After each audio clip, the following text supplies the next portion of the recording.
Saturday, 1st April 2006, just before 2 a.m., Columbus, Ohio.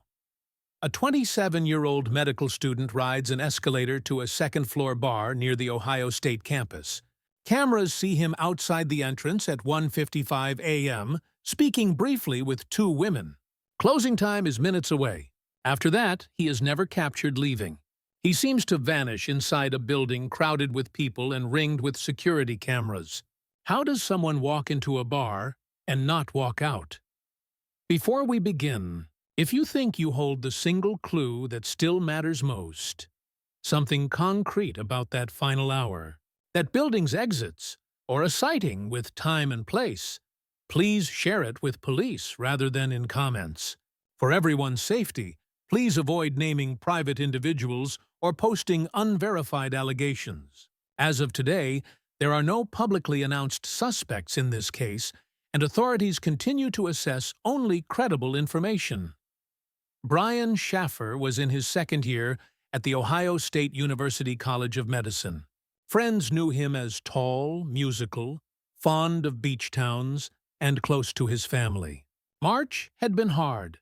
His mother, Renee, died after illness, and people around him worried about the weight of that loss even as he tried to push through exams.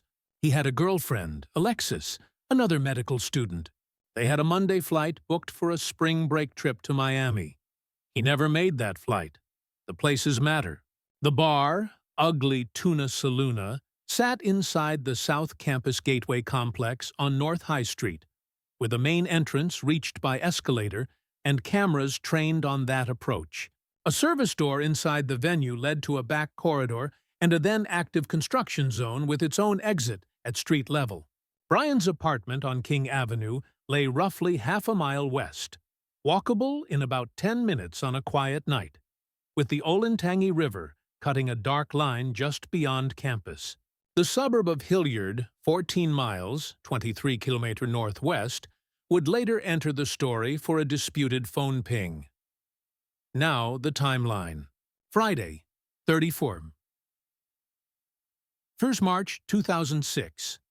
After an early evening steak dinner with his father, Brian meets a friend at 9:00 p.m. at the bar inside the Gateway. The two visit other spots and, after midnight, a female friend drives them back to the original bar for a final round. This sequence, where they went, when they returned, is anchored in police work and reporting by major outlets. At 1:15 a.m., verified footage shows Brian, the friend, and the driver on the escalator heading toward the bar. At 1:55 a.m., verified footage shows Brian outside the entrance, talking to two women, then stepping out of frame toward the doorway. Closing hits at 2 a.m. The friend and the driver wait outside as people file out. They call his phone, no answer. They assume he slipped home.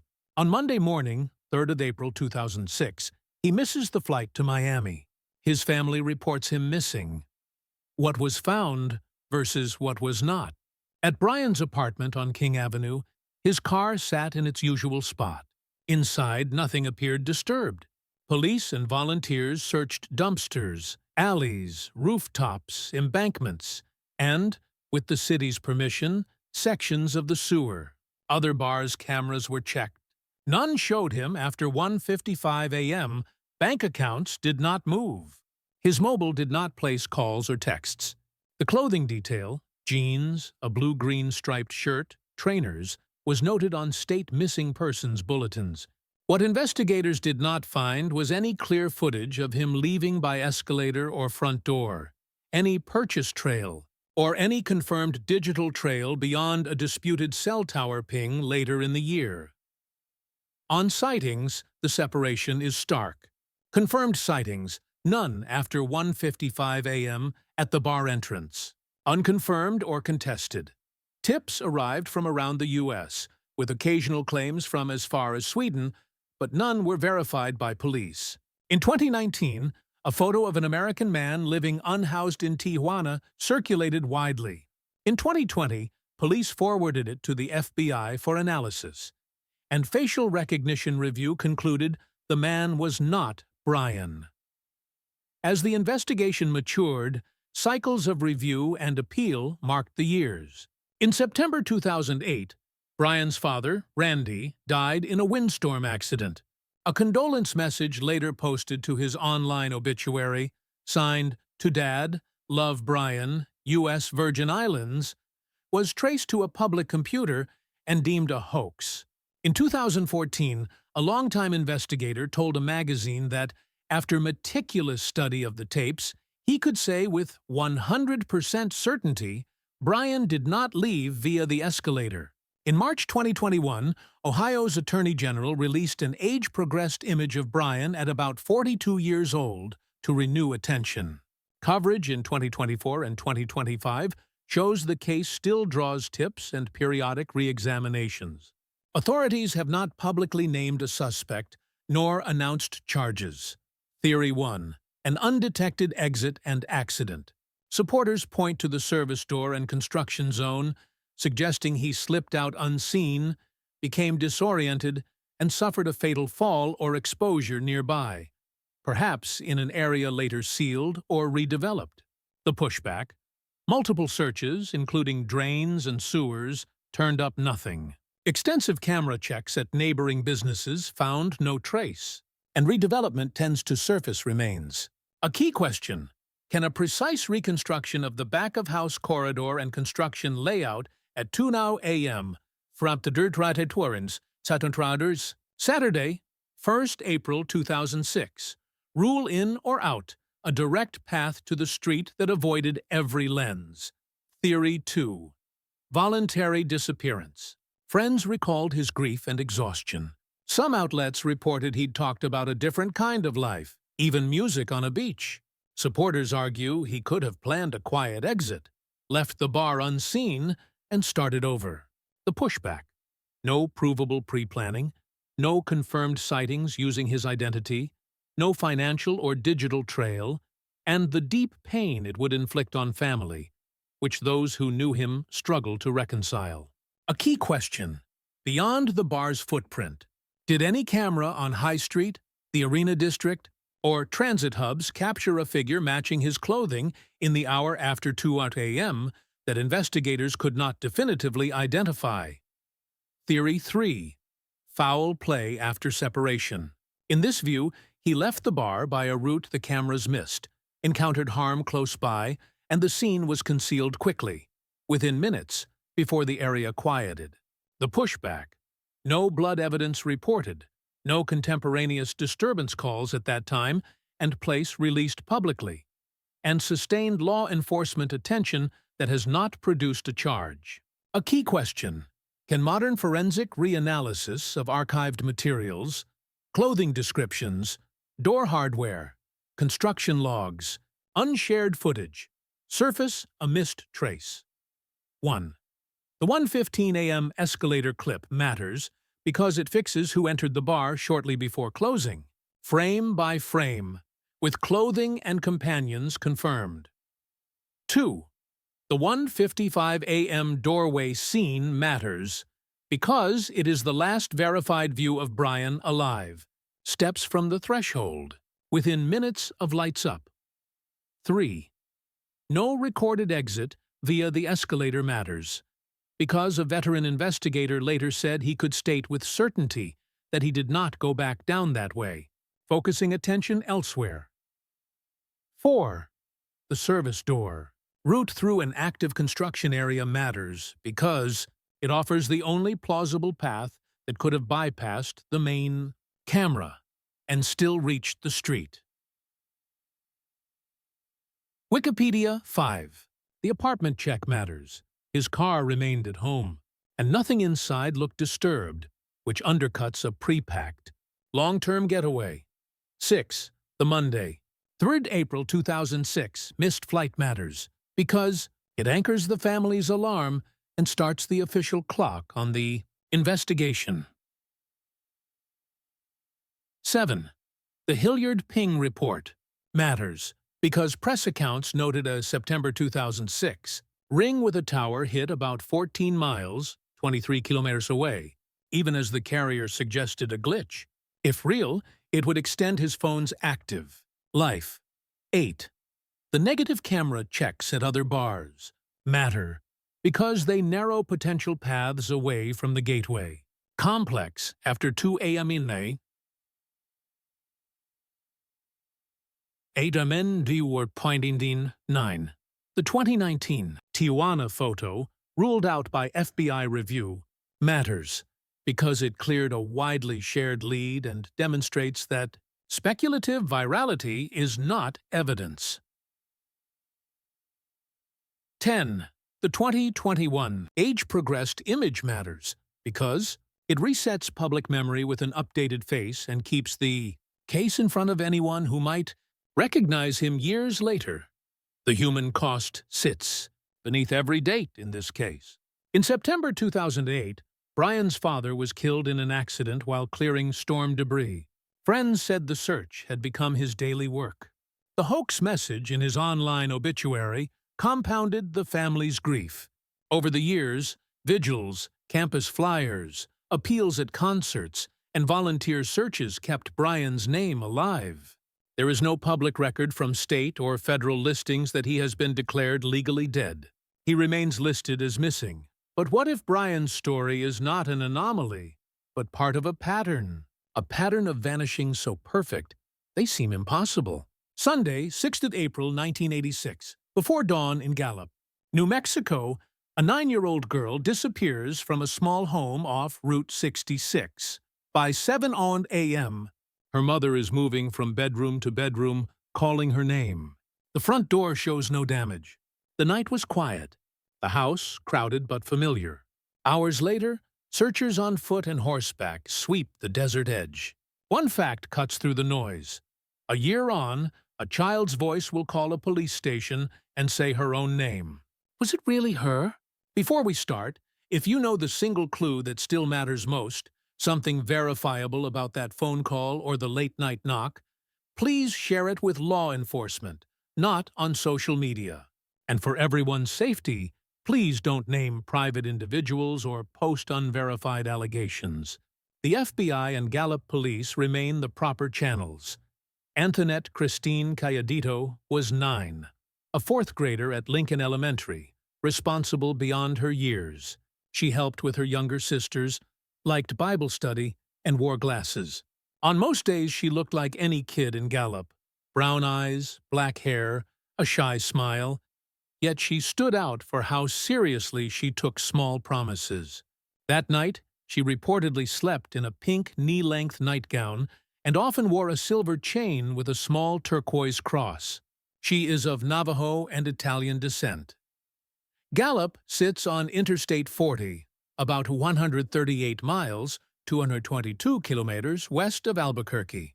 The Cayedito home, an address off Route 66 on Arnold Circle, was part of a cluster of low houses, a short drive from town services, and the red rock mesas that hem the city in. That geography mattered. Quick access to the interstate, long desert sightlines, few cameras in 1986, and neighbors close enough to hear a commotion, if there was one. Now, the timeline. Late on Saturday, 5th April 1986, the girl's mother arrives home after a night out. By about 3 a.m., she last sees Anthonette inside the house. At around 7 a.m., she wakes for church and finds the bedroom empty. Some accounts say a babysitter had gone home around midnight and that a neighbor later reported spotting an older brown truck near the house between 6:30 and 7 a.m. That truck and the night's visitors were never identified. These details come from police files and later summaries. The neighbor's sighting is reported, not independently verified. Inside the home, the front door showed no forced entry, and the family said nothing looked ransacked. There were no obvious signs of a struggle. A 3-day ground and air search began on Sunday and extended into the surrounding foothills. State police, volunteers, off-road vehicles. They found tracks already crisscrossed by searchers, but no clothing, no jewelry, no tire casts that could be matched to a suspect vehicle. It was 1986. No CCTV to pull, no mobile phone pings, and the house telephone offered nothing helpful. What came out later would fracture memories. Years on, one of Anthonette's younger sisters said there were knocks at the door in the small hours. She recalled a male voice calling himself Uncle Joe, and said Anthonette opened the door and was pulled toward a van. Another sister wasn't sure any second knock happened. The family's accounts differ on small but crucial points, which investigators noted at the time. The core, verified fact remains. When daylight came on Sunday, 6th April 1986, Anthonette was gone. Sunday, 12th of April 1987, in the afternoon, a recorded call reaches the Gallup Police Department. A girl says, clearly, "I'm Anthonette." She says she is in Albuquerque, about 138 miles, 222 kilometers east. A male voice cuts in. "Who said you could use the phone?" A scream follows. The line goes dead. The tape lasts about 40 seconds. It is too short to trace. Police release the audio later. Anthonette's mother listens over and over and says she knows the voice. Others argue it could be a hoax. Officially, the call remains unconfirmed but pivotal. Sightings then ripple outward. In 1989, there were reports at a highway stop in the Midwest. In 1991, a Carson City, Nevada, waitress served a teen girl with an unkempt couple. The girl repeatedly dropped cutlery and, under her plate, someone left a napkin. "Help me. Call the police." Neither sighting could be verified. No names, no registration plate recovered, and the trio left before officers arrived. The waitress incident is among the most cited, but it has never moved the file from possible to confirmed. By Wednesday, 16th of December 1992, the case aired on national television, drawing hundreds of tips.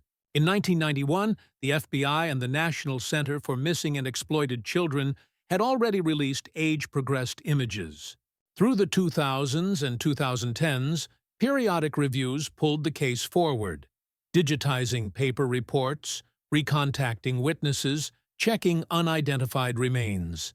On Tuesday, 6th April 2021, the FBI marked the 35th anniversary with a public appeal.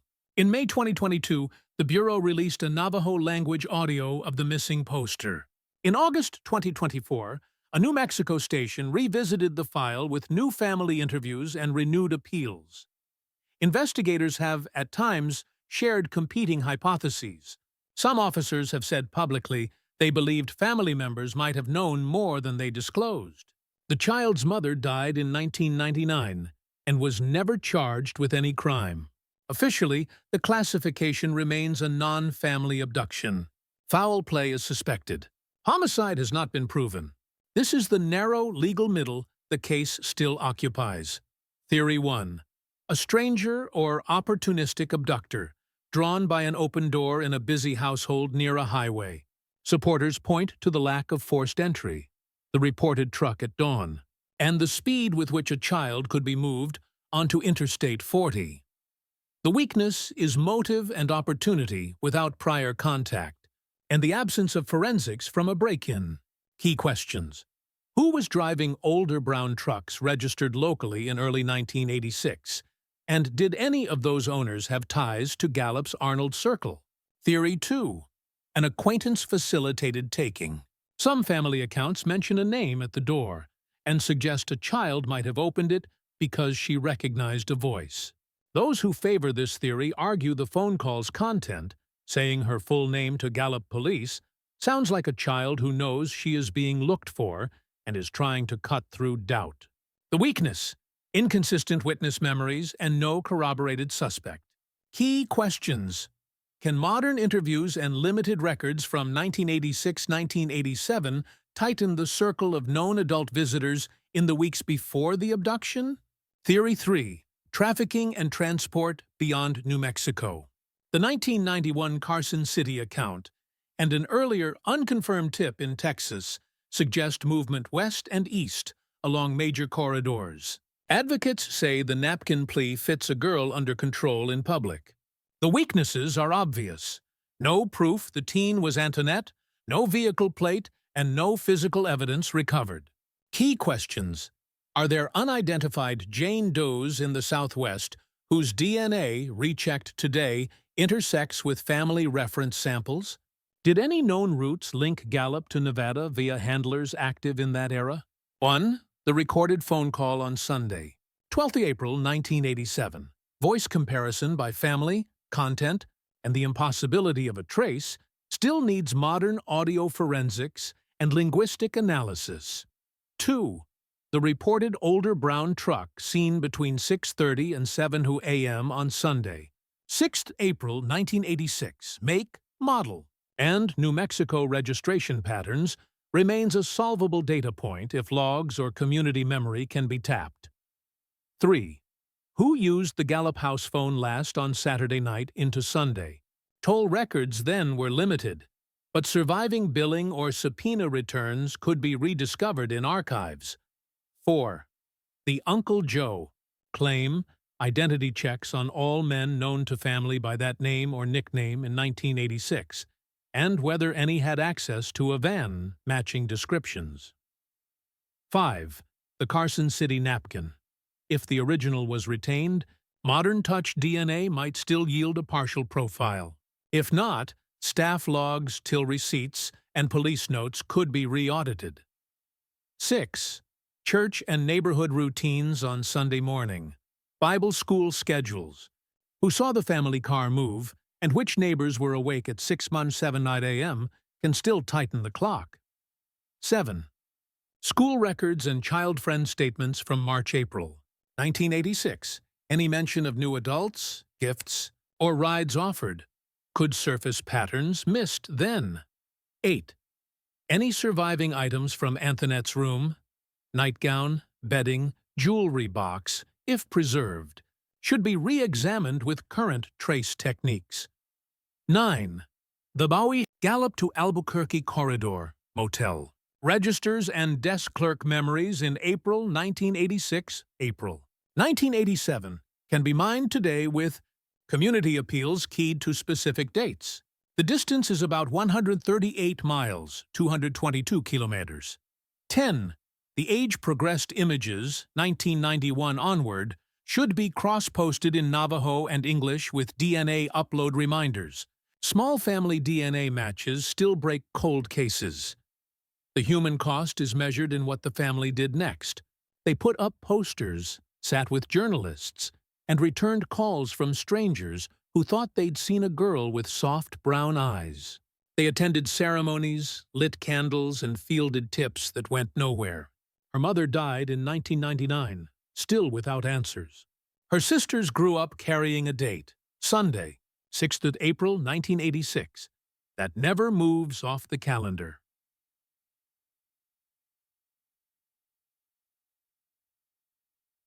As of Saturday, 11th October 2025, Anthonette Cayedito is still listed in NAMUS and by the FBI as a missing person. The official position is unchanged. The investigation remains open. Foul play is suspected. Any credible new information will be assessed. The FBI's Albuquerque field office and Gallup police continue to ask for tips. In recent years, Friday, 3rd April 2020 and Tuesday, 6th April 2021, federal agents renewed public appeals and republished case materials, including messages in Navajo. If you know something, contact the FBI at 505-889-1300 or the Gallup Police Department at 505-863-9365. Share the call details you remember, the truck you noticed, the name you've been unsure about. In a quiet town on a Sunday morning, a girl's life veered off the map. However small, a true piece of the story still belongs to her. Anthonette, wherever your path led, this story honors you first. Next time, we look at another child's case shaped by a single call that may have been their last.